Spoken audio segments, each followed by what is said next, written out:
Why are they doing this? I don't know.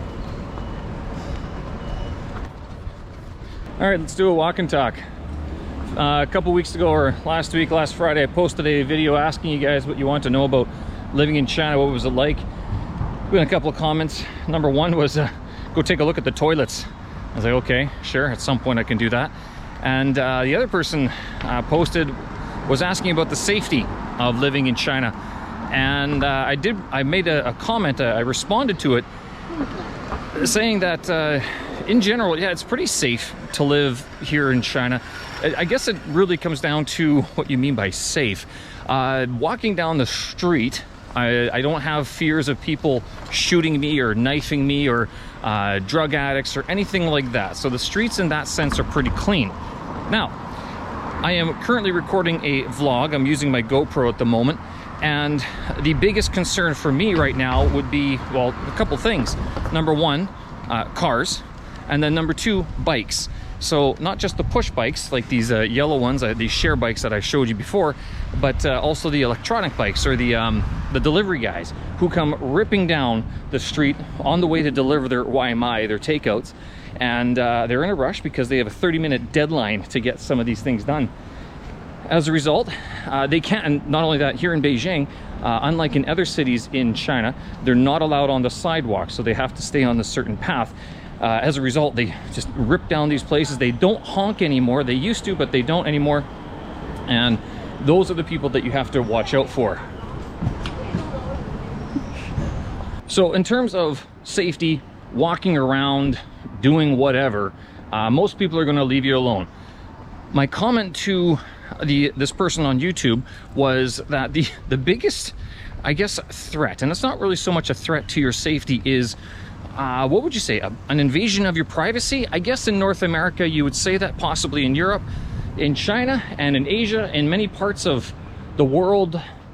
I guess you just call it taking pictures, because that's one thing that would happen, is that when you are traveling, if you're not just like in Beijing, in Shanghai, in the bigger cities like that, the face of a foreigner, whatever color you are, pretty normal to see these days, or at least not as shocking as it was 5, 10 years ago, 20 years ago. However, it doesn't mean that travelers to Beijing, that is both you, the foreigner, and the non-Beijinger, that is the people who come from different cities, they come here and they're like, hey, look it, I've never seen a foreigner before, let's take a picture. They might take a picture, they might take a video, and they'll be like, hey, yeah, look at my friend, I met a foreigner. And they love to post these things. Sometimes they post them on WeChat, sometimes it's on Douyin, which is the Chinese version of TikTok, and or other places like Xiaohongshu or Kuaishou, I guess they would even use. But that would be the biggest sort of, I guess, startling idea or startling fact about being in China. 加油. He's working hard. Zhangpei. And I am shooting a video. Different lives, my friends, different lives. But how do you get around that, sort of the invasion of privacy? Do you call it an invasion of privacy? I mean, look at what I'm doing. I'm walking around Beijing right now, camera up in the air, pointing around, la la la la la la la la la la. What are you gonna do? Is it a fact of life these days that people have cameras, they're gonna take pictures, they're gonna take videos, they're gonna record your voice? That's to say nothing of all the cameras that are up in the air. Now, that's what I mean, is that you come to Beijing, you come to Shanghai, you come to China. When you go through the airport, they take your fingerprints. I'm not showing you my fingerprints here. They take your fingerprints at the airport. They biometric you. They scan your retina. They do this, they do that. They ask for your phone number. They ask for all your blood relatives and your hotel that you're staying in and stuff like that. So before you even touch down in China, they know a lot about you as it is. I don't think this is so odd as, I mean, think of your last MasterCard purchase. How many different points of contact did that have, right? That aside, safety, coming to China, it's pretty well regulated, managed, secured, in the sense that walking down the street, you're not going to be harassed. I know if you go to other parts of Southeast Asia, Thailand comes to mind, Bali's another place. That is an annoyance, car honking. But places like Bali or Thailand, you're gonna have touts, hawkers, people trying to sell you stuff all the time. It doesn't really happen here in China. They kind of mind their business. They just want to get on with their lives. A lot of them not making very much money. Not to say that they won't help you. Definitely not. They will help, especially if you know some Chinese. They'll definitely enjoy helping you out then. Let's cross the street here. In terms of traffic, I can say actually, a lot of people sort of say even here in China, it won't be such a threat to get hit by a car because they don't drive very fast. Cars are still hard materials.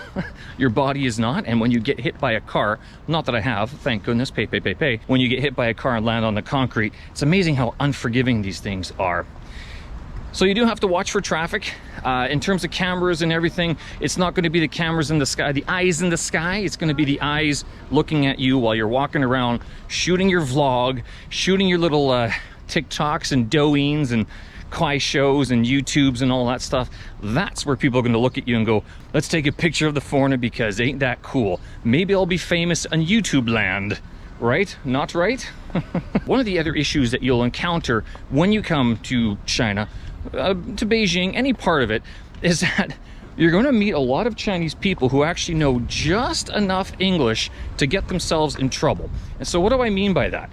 A lot of Chinese people will study English when they're at school. So they are equipped with a good amount of English to be able to say the basics. They'll give you directions even. However, the problem is that when you start talking to them like a foreigner at quick speed and blah, blah, blah, blah, blah, blah, blah, running your mouth like, oh, what do you mean? Like, is it across from here? They break down because like, my teacher didn't teach me that. Or wait a minute, I slept through that class. So you're gonna meet this language barrier, which suffice it to say, Chinese, not an easy language at all. Just because you can say something doesn't mean you're gonna be able to read it. And just because you can read it doesn't mean you'll be able to write it. So keep that in mind if you're going to try to hack Chinese in 3 months and come to China and tour around. Overall, should you come to China? Yeah, you should. Ignore the Western media. A lot of it is kind of bent out of shape and unfair, to tell you the truth. That's not to say that the Chinese media is any not bent or unfair, but you know, it's Chinese media it's media with Chinese characteristics. Come here, take a look around. You'll get a lot better sense of what the country and the people are like than reading some books or especially the newspapers about China. I guess my question would be, what stops you from coming to China? Is it the cost? Is it the distance? Is it the language? Is it the fear of the cameras in the sky? Is it the fear of the money? A lot of China has gone digital. As a result, you have to pay for a lot of things using WeChat or Alipay. I think they do accept foreign credit cards now, but not all the time. The one thing to keep in mind about China, they do have Starbucks. So you can still get your modern fixins, all your modern amenities and everything. And you'll be able to see just how much Chinese you really need to know. 早，我有会员卡。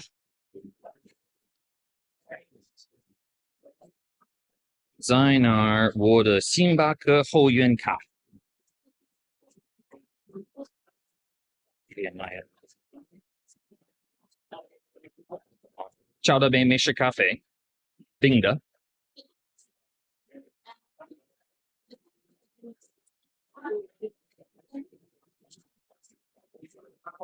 可以用我的信吗？啊，放心，可以用。可以用信用。好的。优惠券呢？啊，对，应该。对，然后6块钱的一个信用。是的，是的。别的还需要？不用。Station. And that's the amount of Chinese that you need to know to order a coffee in China. In Starbucks, anyway. Yeah,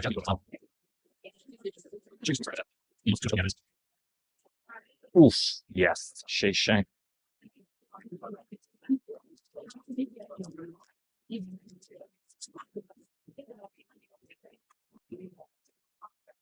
All right, so as I was mentioning before, Starbucks, to order even a coffee here in China, not very difficult at all. However, making sure that you understand some of the questions that they're asking you, just for your own reference. This is why I should have brought a beard tie. It's in the wind. Just for your own reference, when you ask for a Bing de Meisha cafe, they'll say Shao Bing, like normal Bing, and I can't remember the word that they use, but they're asking you for normal amount of ice or less ice. Shao Bing Qiu, or Zheng Qing, Zheng Qie, Zheng Chue, Bing Qiu, 什么意思? They'll ask you for normal amount of ice or little ice, pick one. If you don't want too much ice in your coffee, then say just normal, and they'll typically understand. So, back to my question. What stops you from coming to China? What would bring you to China? What do you want to see in China? Would you want to work here and live here? Or would you want to just visit? Oh, I got something else to show you. Since most people probably identify where I'm living already as it is, this one's interesting. Can you see that?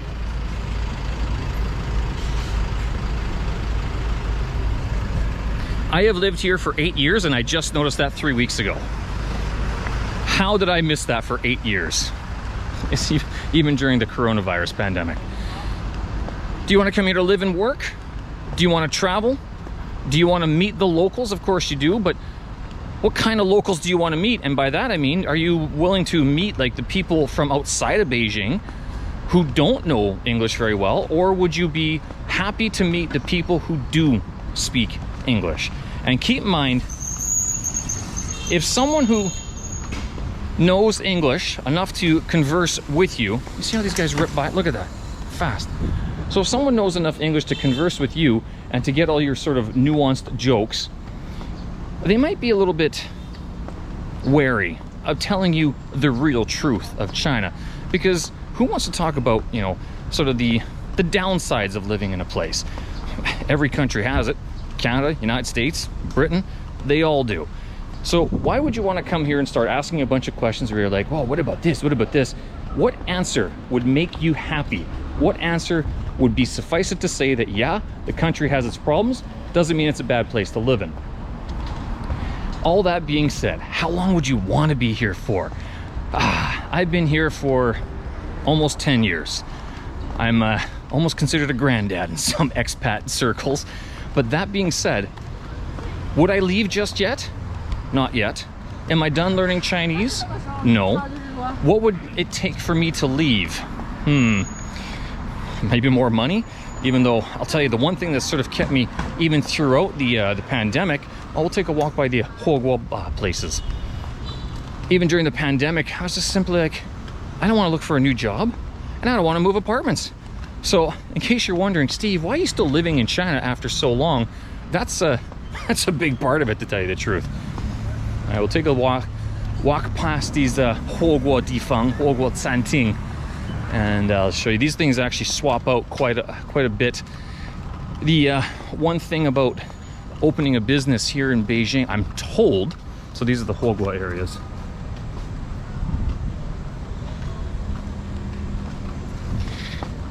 If you open a business or a restaurant, often you sign a contract or a deal that for the first 3 months you don't have to pay rent, and as a result you can try to 赚钱, earn a whole bunch of money in the first 3 months, maybe 6 months, and then shut down and start again, and then sign a new lease or a new contract afterwards.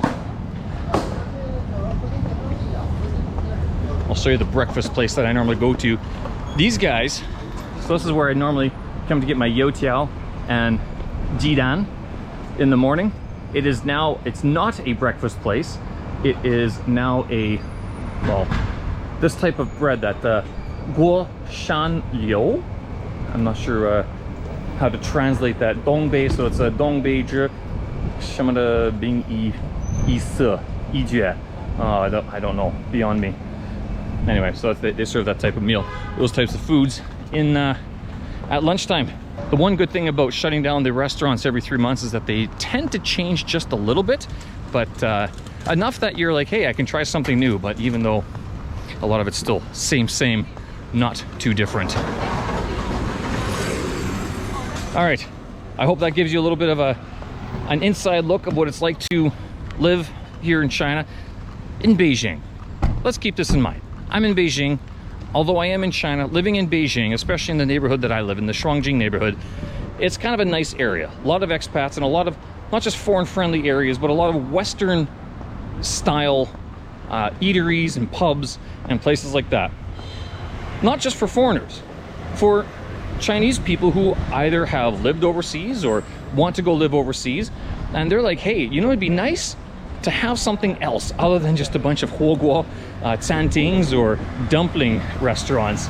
Maybe let's try a hamburger. Do we know any Chinese people who can make a good hamburger? And yes, there are. Blue Frog, by the way. I think I've talked about them before. So safety, yes, it's a concern. I think if you're a woman, it's a little bit different. If you have a 16-inch beard, you might have other safety concerns, but walking around the neighborhood, not too much in that regard. Nothing's really going to threaten you too much. Bicycles, motorbikes, cars, and just the sheer number of people walking around all the time, that's what you're going to need to sort of be aware of and get used to. Because let's face it, being an expat is not for everybody, and living in a city of, they say it's 23 million, more likely it's more than that. 30 million, it's a lot of people in one place.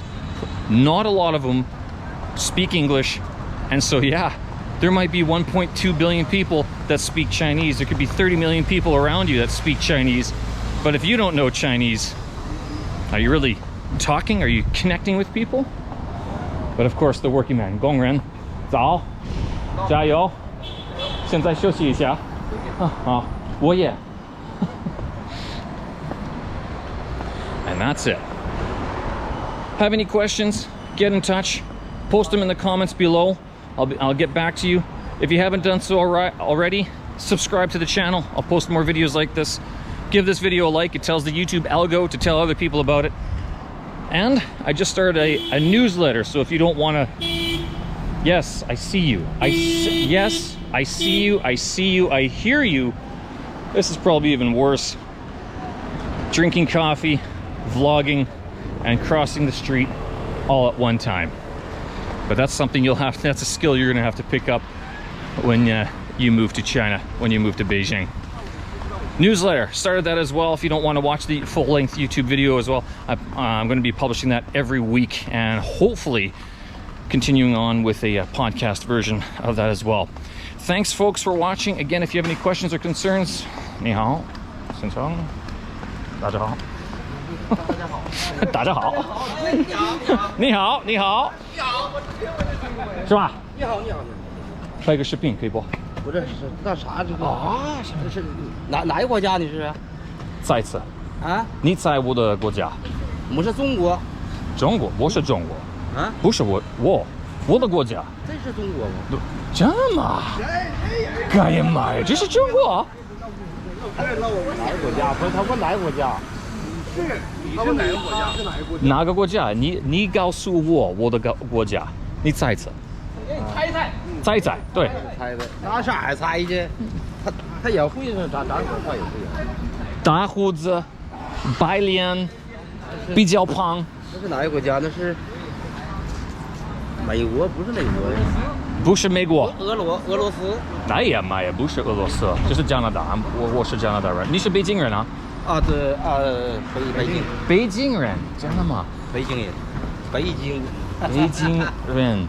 所以你的工作在就是那边啊，就那里的，那就做专门搞破坏、砸墙。什么意思？这是什么？就是搞维修。维修哦，维修。啊 ，fix the drain pipes。哎，就是各个楼房的不合格就维修。啊，好，我知道。哎，好，你搁那个参加什么工作呢？我的工作啊，英语老师。啊，英语老师啊，你会英文吗？哎，好，拜拜。再见。The working gentleman of Beijing. Who's having a bigger laugh, them or me? Probably them. They're like, oh, these foreigners, this white guy speaking Chinese and not very well. All right, folks, I'm going to leave it there. Thanks for watching. I appreciate it. We'll do this again. Any more questions, let me know. Bye-bye.